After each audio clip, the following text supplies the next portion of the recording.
Hello दोस्तों, banking awareness का एक और टॉपिक डिस्कस करेंगे। टॉपिक हमारा what is small account and its feature. Small account क्या होता है और इसके फीचर्स क्या होते हैं, और ये जो स्मॉल अकाउंट होता है, नॉर्मल जो आपका बेसिक सेविंग बैंक अकाउंट होता है जो आप लोग खुलवाते हैं बैंक में, तो उससे ये कैसा डिफरेंट होता है। ठीक है, उसके बारे में बात करेंगे। टॉपिक बहुत ही सिंपल है, बहुत ज़्यादा इंपॉर्टेंट है। बहुत बार ये क्वेश्चन आपके एग्जाम में बैंकिंग अवेयरनेस में पूछे जाते हैं, और जब आप लोग बैंक में अगर सेलेक्ट हो जाते हैं आगे, तो ये क्वेश्चन आपके आगे भी प्रमोशन एग्जाम में बहुत बार पूछा जाता है। ठीक है, तो बात करेंगे स्मॉल अकाउंट की।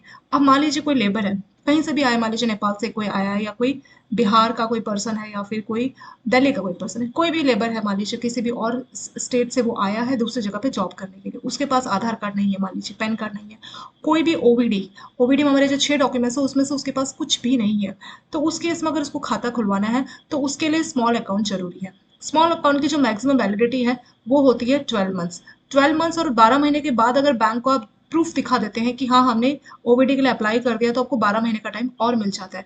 तो 12 + 12 24 मंथ्स। तो मैक्सिमम ये खाता आपका 24 मंथ के लिए वैलिड होता है। जनरली ये 12 मंथ के लिए रहता है, बट 12 मंथ के बाद आपको प्रूफ दिखाना पड़ता है कि मैंने आधार कार्ड या ओवीडी के लिए अप्लाई कर दिया है। तो वो प्रूफ आप दिखा दोगे ना, जैसे आप लोग आधार कार्ड किसी के लिए अप्लाई करते हो तो आपको एक स्लिप दी जाती है, तो वो स्लिप एज ए प्रूफ अगर आप बैंक को जाके दिखाएंगे तो वो 12 महीने के लिए आपको और टाइम देता है। अगर आप कोई प्रूफ कुछ भी नहीं दिखा रहे तो 12 महीने के बाद एक अकाउंट आपका क्लोज कर दिया जाता है।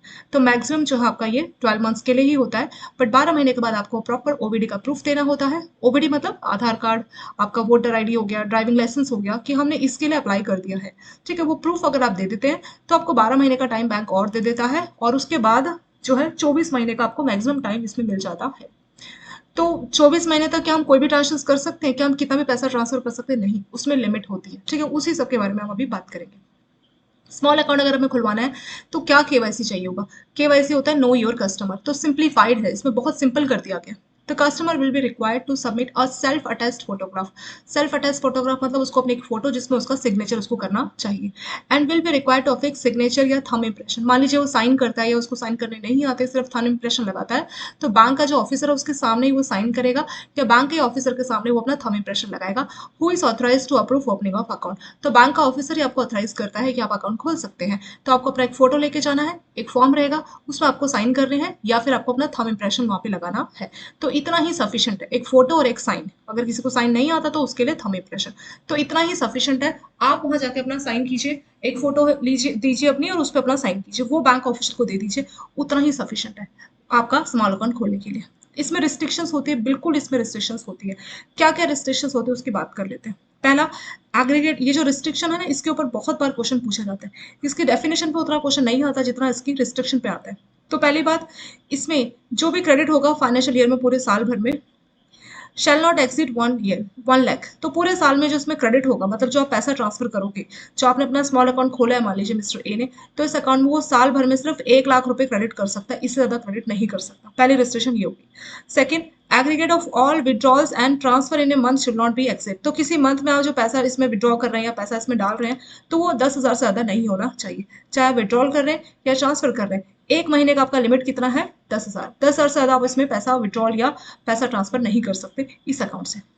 तीसरा है balance at any point of time. तो आपका ये जो अकाउंट है, इसमें किसी भी टाइम बैलेंस 50,000 से ज्यादा नहीं होना चाहिए। तो मैक्सिमम बैलेंस आपके इस अकाउंट में 50,000 तक हो सकता है। यहाँ पे पहले पॉइंट में देखा था 1 लाख, यहाँ पे 50,000। इसमें डिफरेंस क्या है?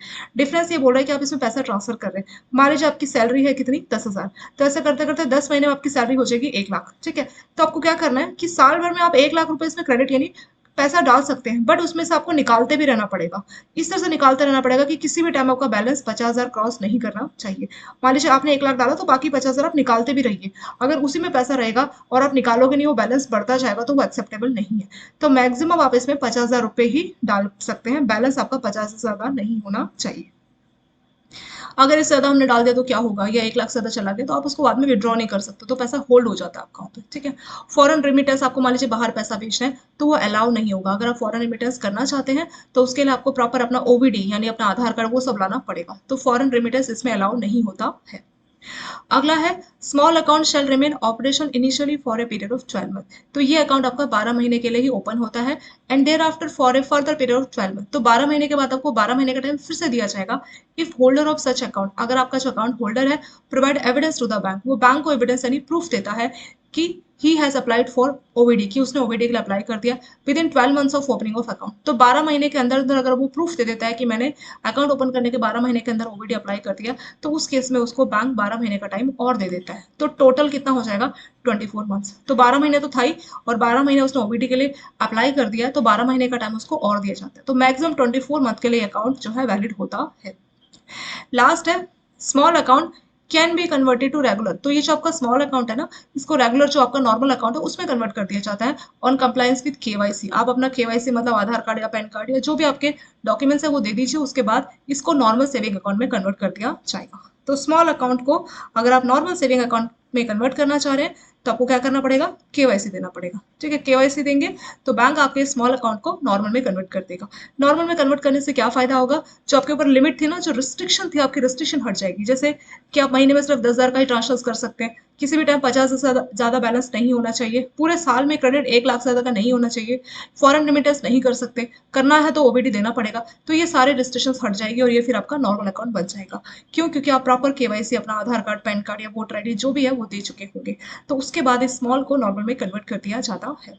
बट ये स्मॉल अकाउंट का कंसेप्ट क्यों आया, सीधे नॉर्मल अकाउंट होना चाहिए ना, ये इसलिए आया क्योंकि कुछ लोग जॉब के पर्पस के लिए किसी नई जगह जाते हैं, उनके पास प्रॉपर वहाँ पे ओवीडी, आधार कार्ड ये सब उनका नहीं बना होता, या वोटर आईडी, ड्राइविंग लाइसेंस कुछ भी नहीं बना होता। तो इस वजह से इनको बैंकिंग सर्विसेज से दूर रखना सही नहीं है। तो स्मॉल अकाउंट आपका फाइनेंशियल इंक्लूजन के लिए बनाया गया। फाइनेंशियल इंक्लूजन क्या होता है, पिछड़े लोग या ऐसे लोग जो बैंकिंग सर्विसेज से दूर हैं उनको बैंकिंग सर्विसेज दे पाना, वही होता है फाइनेंशियल इंक्लूजन। तो फाइनेंशियल इंक्लूजन के तहत ही आपका स्मॉल अकाउंट का कंसेप्ट लाया गया है। तो इसमें क्या होता है कि आपको रिस्ट्रिक्शन, मतलब आपको रिस्ट्रिक्शन के साथ कुछ बैंकिंग सर्विसेज करने की परमिशन मिल जाती है, और इसका टाइम मैक्सिमम 24 मंथ होता है। वैसे तो ये 12 महीना होता है। 12 महीने के बाद अगर आपको बैंक को प्रूफ दे देते हैं 12 महीने के अंदर अंदर कि हमने ओबीडी के लिए अप्लाई कर रखा, भी आने में थोड़ा टाइम है, तो उस केस में बैंक आपको 12 महीने का टाइम और देगा। तो उस ड्यूरेशन के अंदर आप जाके अपना ओबीडी देके इसको नॉर्मल अकाउंट में कन्वर्ट करा सकते हैं। तो यही आपका स्मॉल अकाउंट। ठीक है, शॉर्ट में हल्का सा रिवाइज करते हैं। आप अपना एक फोटो लेके जाइए, साइन कीजिए एक फॉर्म में, और आपको जो है परमिशन मिल जाएगी कि आप अपना स्मॉल अकाउंट खोल सकते हैं। इसके फीचर्स के ऊपर बहुत क्वेश्चन पूछते हैं कि साल में बैलेंस आपका 1 लाख से ज्यादा नहीं होना चाहिए, किसी महीने आपको ट्रांसफर करनी है तो मंथली लिमिट आपका 10,000 है, किसी पॉइंट ऑफ टाइम किसी भी टाइम आपका बैलेंस 50 से ज्यादा नहीं होना चाहिए। मतलब पूरे साल में आप 1 लाख रुपए उसमें क्रेडिट कर सकते हैं, पर आपको सतत पैसा विड्रॉ भी करते रहना पड़ेगा।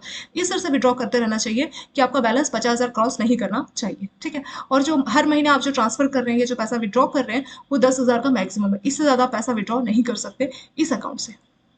फिर फॉरेन रेमिटेंस अलाउ नहीं है। अगर आपको फॉरेन रेमिटेंस कराना है तो आपको प्रॉपर अपना ओबीडी लेके जाना पड़ेगा। ओबीडी वही होता है आपका आधार कार्ड, पैन कार्ड, आपका ड्राइविंग लाइसेंस, वोटर आईडी।